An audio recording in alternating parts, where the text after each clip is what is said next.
Magandang umaga sa lahat. I-share ko lang sa inyo ang aking short story ngayong araw. Maaga nga pala akong bumiyahe patungo ng LTO Manila South sa tabi ng Philippine Post Office. Medyo nagtagal lang akong konti roon, pero after nun ay dumiretso na ako ng Libertad Pasay papunta ng Cityland Chino Roces, Makati. At eto nga ang simbahan ng Santa Ana at ako'y pauwi na sa amin. At pagdating ng bahay may papalit lang ako ng damit at ako'y mayroon pang gagawin. One eternity later.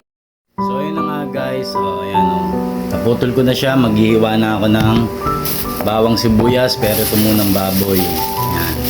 Actually galing nga ako dun ng LTO Manila South sa may tabi ng Philippine Post Office, tas diretso ako ng Libertad Pasay, papunta ako ng Cityland Pasay Road, Chino Roces, tas pabalik dito, so paikot.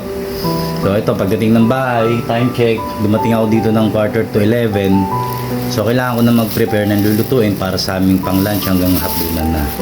So yun lang guys, sinure ko lang sa inyo na ang aking ginagawa sa araw-araw ay hindi simple, pero ito'y pampamilya para sa akin at sa aking mga anak.